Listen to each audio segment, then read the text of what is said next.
ఇంట్లో వంట చేసి పార్లర్కి వెళ్ళమని చెప్పిన ప్రభావతి. రోహిణికి పార్లర్లో వచ్చిన డబ్బు మొత్తం తీసేసుకున్న ప్రభావతి. కోపంతో ప్రభావతిని మెట్ల మీద నుండి నెట్టేయడానికి చూసిన రోహిణి. అసలు ఇదంతా ఎలా జరగబోతుందో తెలుసుకోవాలనుకుంటే ఇప్పుడే మన ఛానల్ని సబ్స్క్రైబ్ చేసుకొని పక్కనే ఉన్న బెల్ ఐకాన్ని క్లిక్ చేయండి. బెల్ క్లిక్ చేశాక ఆల్ మీద క్లిక్ చేస్తే మా ఛానల్ నోటిఫికేషన్స్ మీ ఫోన్లోకి వస్తాయి. ఒక పంతులు మనోజ్ షాప్ దగ్గరికి వచ్చిన తర్వాత మనోజ్ గారు కావాలి అని చెప్పేసి అడుగుతాడు. అప్పుడు మనోజ్ దేనికి అని అడిగితే ముందు మనోజ్ ఎవరో చెప్పండి అని చెప్పేసి అడుగుతాడు పంతులు. అయితే మనోజ్ నేనే మనోజ్ని అని చెప్పేసి అంటాడు ఆ పంతులు కూడా. అయితే బాబు మనోజ్, నువ్వు చాలా మంచి వ్యక్తివి, అయినా నీకు ఇలా అవ్వడం చాలా దురదృష్టకరం. కానీ మీ ఆవిడ ఒకసారి నీ జాతకం అంతా చూసి ఏమైనా పూజలు ఏమైనా ఉన్నాయేమో అని చెప్పేసి అడగమని చెప్పిందయ్యా. అందుకే పని కట్టుకొని నేను నీ దగ్గరికి వచ్చాను. పాపం ఆవిడ నీ గురించి చాలా తప్పిస్తుంది. అంతా బాగుండాలని చాలా పూజలు వ్రతాలు చేద్దాం అనుకుంటుంది. నువ్వు ఆవిడ మీద కొంచెం కోపం తగ్గించుకుంటే బాగుంటుందయ్యా. చెప్పింది మా ఇద్దరి మధ్యలో సఖ్యత బాగాలేదండి, అంతా నా వల్లే అని కూడా చెప్పింది తను. కానీ పాపం ఆ అమ్మాయి ఎంత బాధపడుతుందో నీకేం తెలుసయ్యా. కొంచెం దాని గురించి ఆలోచించు, అంతా బాగానే ఉంటుంది. నువ్వు చెప్తున్నాను కదా, అవన్నీ వదిలేసి చక్కగా మళ్ళీ మంచిగా జీవితాన్ని ప్రారంభించండి, అంతా బాగానే ఉంటుంది అని చెప్పేసి అంటాడు పంతులు. అప్పుడు మనోజ్, ఊర్లో ప్రతి ఒక్కరికి ఇదే తంతు, నా జీవితం మీదే ఉంది అందరి ఆ దృష్టి కూడా. ఏం చెయ్యాలో నాకు ఏమాత్రం అర్థం కావట్లేదు. ఇప్పుడు మీరొచ్చి ఇలా అంటున్నారు. నా జాతకం నా దగ్గర పెట్టుకొని తిరుగుతూ ఉంటానా ఊరంతా? లేదు కదా, నా జాతకం నా దగ్గర లేదు, ఇంట్లో ఉంది. అయినా ఆవిడికి ఆ మాత్రం తెలీదా జాతకం ఇవ్వాలి, ఇదంతా చెయ్యాలి అని చెప్పేసి అంటాడు మనోజ్. అప్పుడు పంతులు, అన్నీ తెలుసయ్యా, కాకపోతే నువ్వు నీ గదిలోకి రానివ్వట్లేదంట కదా, నీ గదిలో ఉన్న జాతకం తీనివ్వట్లేదంట కదా, పాపం తను మాత్రం ఏం చేస్తుందయ్యా అని చెప్పేసి అంటాడు. సరే అండి, తర్వాత ఎప్పుడైనా రండి, నేను అప్పుడు ఇస్తానులే అని చెప్పేసి అంటే, సరేనయ్యా ఫోన్ చెయ్యి, ఇదిగో ఇదే నా నెంబరు అని చెప్పేసి నెంబర్ ఇస్తాడు పంతులు. ఇచ్చేసి వెళ్ళిపోతాడు. అప్పుడు మనోజ్, ఏంటో ఈ తలకాయ నొప్పి అంతా, తను నన్ను ఇంతలా ప్రేమిస్తుంది కానీ నేనే తన గురించి అపార్థం చేసుకుంటున్నానేమో.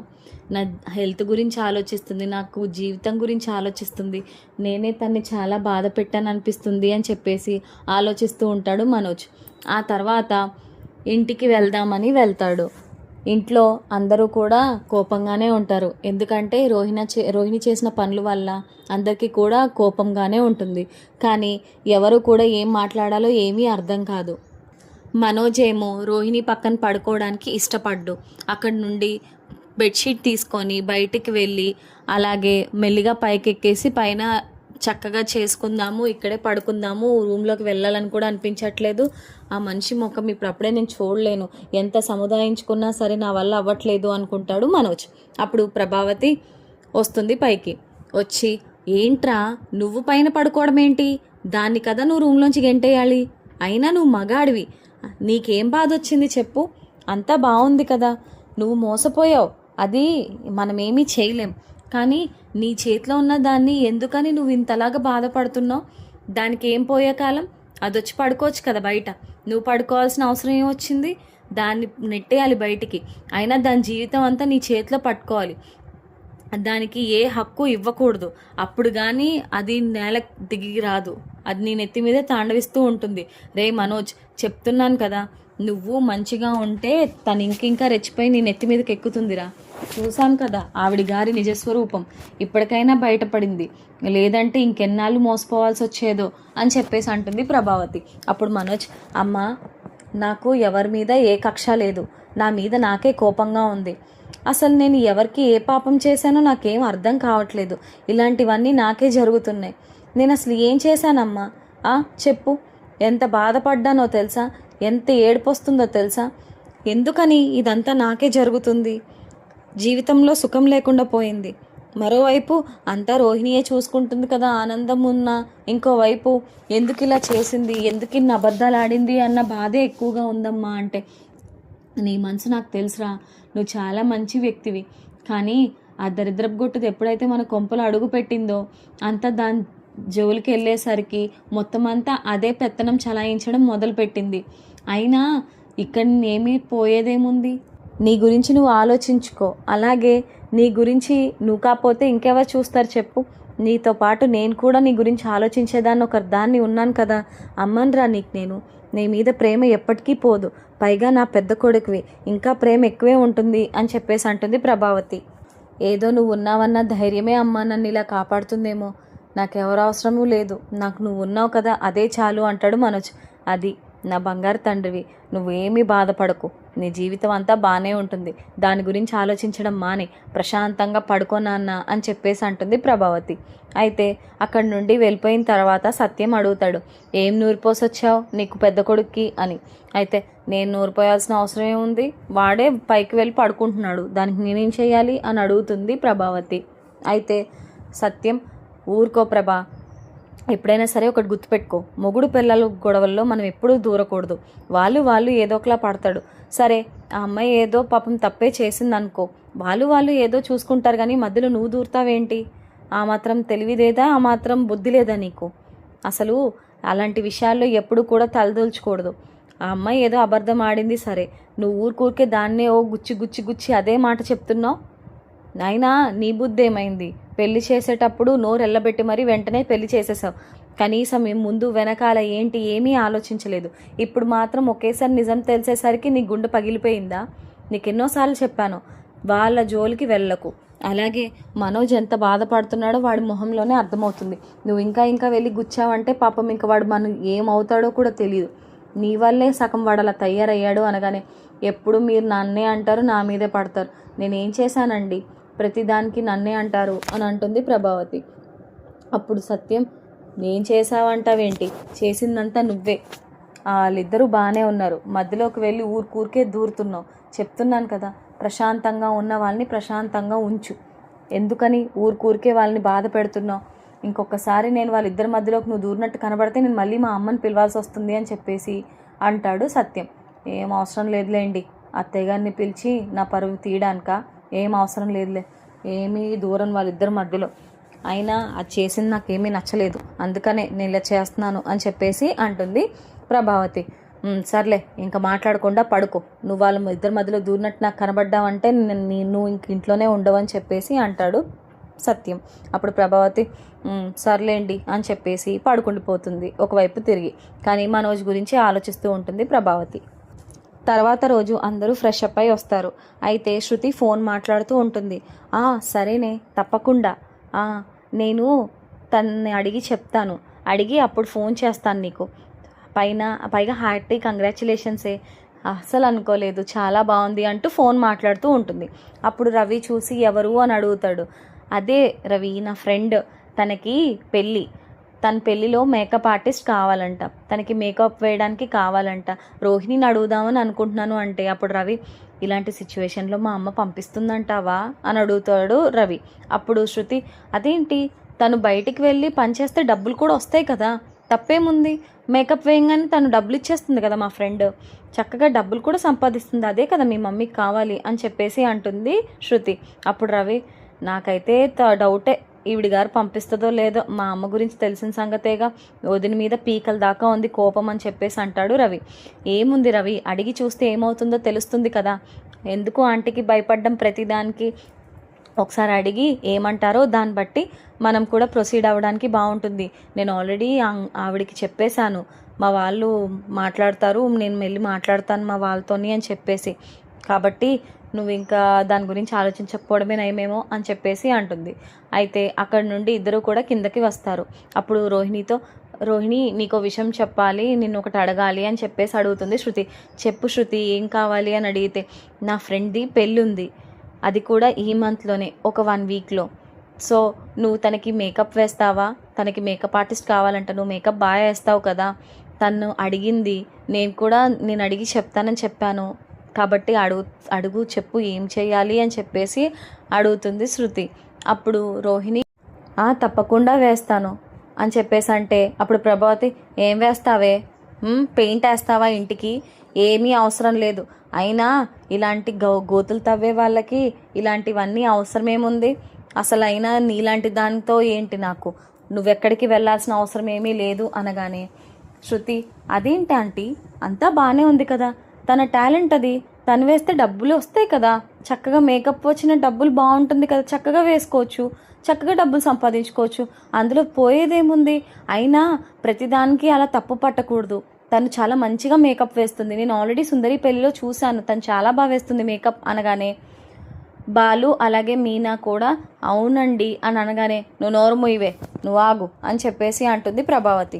అయితే బాలు ఎప్పుడు నా పెళ్ళం మీదే ఏడుస్తావెందుకు, తను ఎప్పుడు నిజాయితీగానే ఉంటుంది, నా పెళ్ళం మీద జోలికి కనుక వస్తే నేను అసలు ఊరుకునేదే లేదు అంటాడు బాలు. అప్పుడు ప్రభావతి అవును నీ పెళ్ళం కోసమే మేము కాసు కూర్చున్నాం ఎప్పుడెప్పుడు గొడవ పడాలా అని, దాన్ని కాస్త నోరు మీమని చెప్పు చాలు అని చెప్పేసి అంటుంది ప్రభావతి. అప్పుడు అదేంటి అత్తయ్య నేనేం చేశాను ఇప్పుడు, నిజమే కదా తను ఏదో చేసుకుంటుంది కదా అనగానే అప్పుడు బాలు అంటాడు అయినా మీనా ఉన్న పార్లర్ షాపు పోయింది, పార్లర్లో ఓనర్ గిరి పోయింది, అయినా వెళ్ళి చేసుకుంటే సుఖమే కదా, చక్కగా డబ్బులు కూడా వస్తాయి కదా అని చెప్పేసి అంటాడు బాలు. అప్పుడు కొంచెమో పుణ్యం చేసినట్టు కూడా ఉంటుంది కదా, ఇప్పటికే బోల్డ్ పాపాలు చేసావు, ఇలాంటివైనా చేసి కొంచెం మూట కట్టుకో పుణ్యం అని చెప్పేసి అంటాడు రోహిణితో బాలు. అప్పుడు రోహిణి పుణ్యాలన్నీ నువ్వే మూట కట్టుకుంటున్నావు కదా బాలు, మాకింక పనేముంటుందిలే అని చెప్పేసి అంటుంది రోహిణి. ఆహా అయితే మేడం గారికి ఇంకా పొగరలేమి తగ్గలేనట్టుంది అని చెప్పేసి బాలు అంటే అప్పుడు మీనా అవును చేయాల్సినవన్నీ చేసేసి ఇప్పుడు మా మీద పడి ఏడుస్తున్నారు, అయినా ఈవిడికి అసలు బుద్ధే లేదు, మా మీద పడి ఏడుస్తుంది, అలాగే ఉంటుందిలే, మంచికెళ్తే చెడు ఎదురవుతుంది అన్నట్టు అందరూ మా మీదే పడి ఏడుస్తారు అని చెప్పేసి అంటుంది మీనా. తీరిగ్గా కూర్చొని మీ మీద నా మీద ఏడవడం మొదలుపెట్టింది, అయినా నేను ఎవరికి కూడా మోసం చేయను, ఉన్నది ఉన్నట్టుగా చెప్పేస్తాను, అంతే తప్ప నీకులాగా మోసం చేసి బతికే బతుకు కాదు నాది అని చెప్పేసి గట్టిగా చెప్తుంది మీనా. ఆ మాటలకి ప్రభావతి ఉన్నదే కదే చెప్పావు, అయినా నువ్వు ఎంతమంది గొంతులు కోసాయో ఎవరికి తెలుసు, సిగ్గు ఉండాలి నీకు, అయినా నువ్వు ఎక్కడికి వెళ్ళడానికి గ్రీన్ లేదు అనగానే రవి అవును అయినా అలా చేయడం తప్పమ్మా, వదిన చక్కగా చేస్తుంది, బ్యూటీ పార్లర్ కోర్స్ అంతా నేర్చుకుంది, చక్కగా పార్లర్కి వెళ్ళి చక్కగా చేస్తుంది, పోనీ ఇప్పుడు పార్లర్ లేదు కాబట్టి ఇంటికి వెళ్ళి చేస్తుంది, ఏమైంది ఎలాగైనా సరే వచ్చేది అదే డబ్బు కదా, ఇంకా చెప్పాలంటే ఇంటికి వెళ్ళి చేస్తే ఇంకా కొంచెం ఎక్కువ డబ్బు ఇస్తారు ఇంటికి వచ్చి చేస్తున్నందుకు, ఎందుకంటే పర్సనల్గా చేస్తారు కాబట్టి. తన టాలెంట్ని తొక్కేయడం ఏమాత్రం బాగాలేదమ్మా, వదిన టాలెంట్ ఎప్పటికైనా వదిందే, ఎందుకని ఆ టాలెంట్ని అలా తొక్కేయడం అని చెప్పేసి రవి గట్టిగా చెప్తాడు ప్రభావతితో. అప్పుడు ప్రభావతికి కోపం వస్తుంది రవి మీద, ఏరా ఇప్పుడు తప్పేమన్నాను నేను, సంచులు తెగ్గోసి చక్కగా నాటకాలు ఆడి పీకలు కూడా కోసేసి చక్కగా బాగానే ఉంది, మీరందరూ దానికేమో సంజాయిషి చెప్తున్నారు, భలే బాగుందిలే ఇంట్లో నాకు అని చెప్పేసి అనగానే అప్పుడు రవి నేను ఉన్నదే చెప్తున్నానమ్మా, తన వర్క్ ఏదో తన్ని చేసుకోనివ్వు, తప్పులు ఎవరైనా చేస్తారు, అలాగే ఏదైనా అవుతుంది, అది పక్కన పెట్టేసే, ఇప్పుడు జరగాల్సింది ఆలోచించుకోవాలి, జరిగిన దాన్నే పట్టుకుని ఎలాడితే ఎలాగమ్మా అని చెప్పేసి అనగానే సరే అయితే వెళ్ళి మేకప్ వేసుకొని రా అని చెప్పేసి అంటుంది రోహిణిని.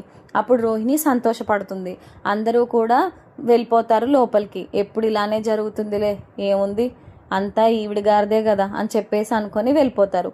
బాలు మీనా కూడా మనకెందుకు వచ్చింది మీనా, వాళ్ళ పనేదో వాళ్ళు చేసుకుంటారు, మనకు అవసరమే ఉంది, మన పనేదో మనం చేసుకుందాం పద అని చెప్పేసి బాలు మీనా కూడా వెళ్ళిపోతారు. అప్పుడు రోహిణి శృతితో అవును శృతి వెళ్ళి చేస్తాను, చెప్పు మీ ఫ్రెండ్తో, అలాగే నాకు అడ్రస్ వాట్సాప్ చేస్తే నేను వెళ్ళి చేసేసి వస్తాను అని చెప్పేసి అంటుంది రోహిణి. అప్పుడు శృతి తన వాట్సాప్ నెంబర్ పంపిస్తుంది, వాళ్ళ ఫ్రెండ్కి కూడా చెప్తుంది, ఓకే తను వస్తుందంట, మా అక్క వస్తుంది, తను చేస్తుందంట మేకప్ అని చెప్పేసి చెప్తుంది.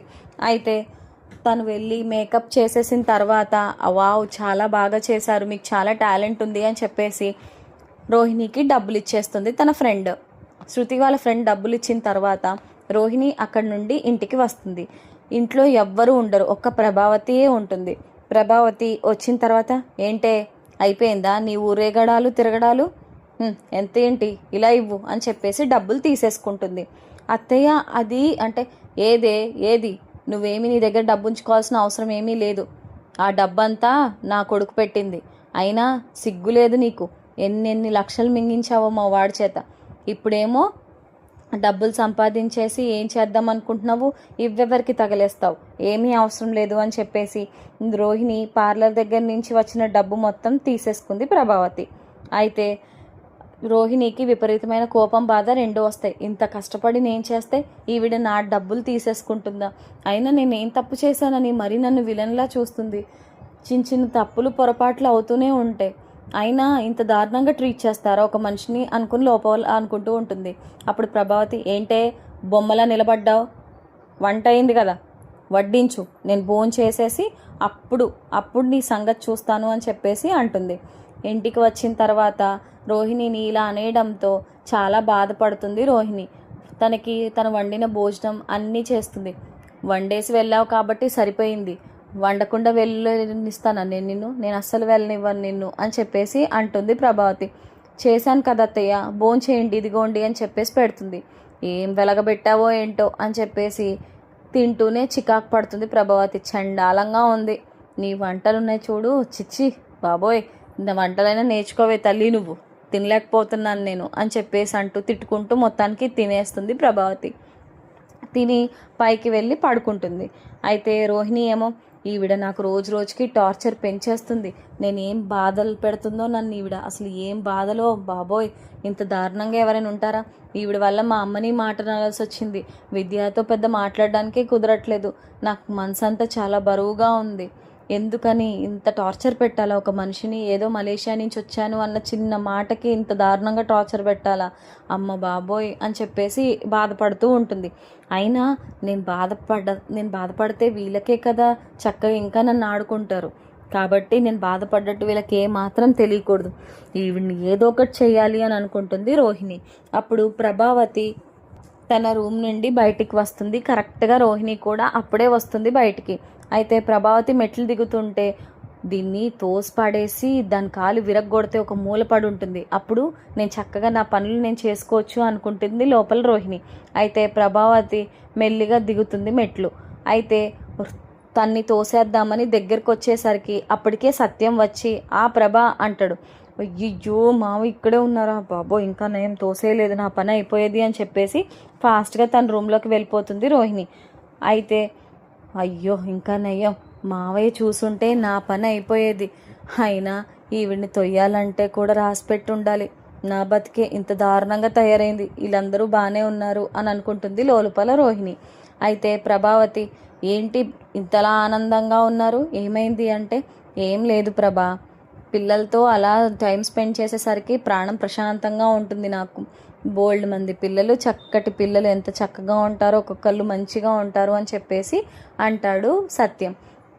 అప్పుడు ప్రభావతి, ఇంకో ఇవాళ ఆవిడ గారు పార్లర్కి వెళ్ళి వచ్చింది, ఆ డబ్బులు నేనే తీసుకున్నాను, మీరు నన్ను ఏమి అనడానికి ఏం లేదు అంటే, నీకేమైనా పిచ్చి పట్టిందా, తన డబ్బులు నువ్వేం చేసుకుంటావు, అయినా తన డబ్బులు తీసుకోవాల్సిన అవసరం ఏమొచ్చింది నీకు, తన డబ్బు తనకిచ్చేసే, అది చాలా తప్పు ప్రభా, అలా డబ్బులు తీసుకోవడం ఏంటి, వాళ్ళ జీవితం వాళ్ళు మొదలు పెడతారు కదా, నువ్వు మళ్ళీ మధ్యలో వెళ్ళి అలా డబ్బులు తీసుకోవడం ఏమాత్రం బాగాలేదు అని అంటే, మీరు ఇలాంటి సంజాయిషీలు ఇస్తారని చెప్పేసి నేను మీకు డబ్బులు తీసుకున్నానని చెప్పట్లేదండి, ఒక మాట అనేది చెప్పాలి కదా మీకు అన్నట్టుగా చెప్తున్నాను, అయినా ఎంత తప్పు చేసిన తను, దానికి శిక్ష ఇదే, అందుకనే తీసుకున్నాను అని చెప్పేసి అంటుంది ప్రభావతి.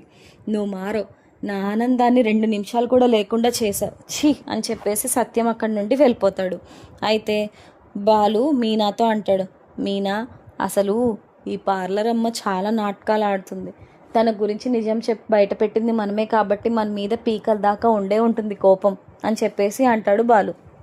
అప్పుడు మీనా, ఏం చేస్తామండి, ఉన్నది చెప్పడం మనకు అలవాటు, వాళ్ళకేంటంటే ఎప్పుడు ఏదో ఒకటి మోసం చేసే వాళ్ళే బాగా నచ్చుతారు, మనం ఎందుకు నచ్చుతాం చెప్పండి, అయినా తనకి ఏదో చేస్తుంది రోహిణి, ఇంకా ఏమైనా దాచిపెట్టిందేమో అనిపిస్తుందండి, మీరు మొన్న చెప్పినట్టే ఏదో డౌట్గానే ఉంది అని చెప్పేసి అంటుంది మీనా.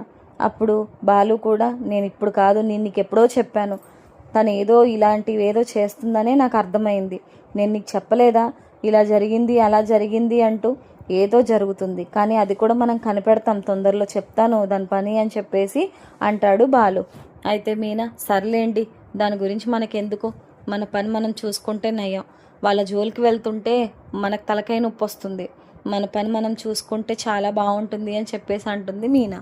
రోహిణి ఏమో ఈవిడ దగ్గర నుంచి నేను డబ్బులు ఎలాగైనా లాక్కోవాలి, ఎలాగైనా తీసుకోవాల్సిందే, నాది నా డబ్బు, నేను కష్టపడి సంపాదించుకున్నాను, అయినా ఈవిడ ఎలా తీసుకుంటుంది నా దగ్గర నుంచి ఆ డబ్బుని, ఎలాగైనా తీసుకోవాలి అంటూ ఆలోచిస్తూ ఉంటుంది. ఈవిడ ఎప్పుడు చూడు ఇంకెప్పుడైతే నిజం తెలిసిందో నా దగ్గర నుంచి ఏదో ఒకటి రాబడదామనే చూస్తుంది. ఇంత దారుణంగా ఉంటారని మాత్రం అనుకోలేదు. అలా ఉండుంటే అసలు నేను వీడిని పెళ్లి చేసుకునేవాదాన్నే కాదు. ఛీ, నా జీవితం ఏంటి ఇలా తయారైంది, ఏం చేయాలో ఏమీ అర్థం కావట్లేదు. ఆ డబ్బులు నావి, ఆవిడ ఎలా తీసేసుకుంటుంది? ఛీ, ఏంటిది దేవుడా, ఇంత బాధలు పడుతున్నాను నేను. ప్రశాంతంగా ఉన్న జీవితంలో ఒకేసారి పెద్ద పిడుగు పడినట్టు అయింది నా పరిస్థితి. ఏం చేయాలో ఏమీ అర్థం కావట్లేదు అంటూ చాలా బాధపడుతూ ఉంటుంది రోహిణి. అప్పుడే మనోజ్ షాప్ నుంచి వస్తాడు. రోహిణిని చూసి కొంచెం బాధపడినట్టు చూస్తాడు, కానీ ఏ మాత్రం కనికరం చూపించడు. ఎందుకంటే రోహిణి అలా చేసిందన్న బాధే తనలో ఎక్కువ ఉంది కాబట్టి. కానీ రోహిణి మీద ప్రేమ కూడా అలానే ఉంది. మనోజ్ రోహిణి ఎంత బ్రతిమాలుతున్నా సరే పెద్ద ఏమీ మాట్లాడు. ప్లీజ్ మనోజ్, ప్లీజ్ మనోజ్ అంటూ ఎంతో బ్రతిమాలుతుంది, కానీ మనోజ్ మాత్రం ఏ మాత్రం మాట్లాడు. అసలు నీ గురించి నేను చాలా అనుకున్నాను రోహిణి, ఎన్నో జరుగుతున్నాయి కాదన్ను, కానీ నాతో కూడా అబద్ధం ఆడావు చూడు, అక్కడ నా మనసు తట్టుకోలేకపోయింది. అందుకనే ఇంత బాధపడుతుంది నా మనసు. అది కుదుటపడేదాకా నీతో మాట్లాడలేను నేను. అయినా ప్లీజ్ నువ్వు నా జోలికి కూడా రాకు. నా పనేదో నేను చేసుకుంటాను, నీ పనేదో నువ్వు చూసుకో, అంతే తప్ప ప్రతిదానికి నా మధ్యలోకి రాకు ప్లీజ్ అని చెప్పేసి అంటాడు రోహిత్.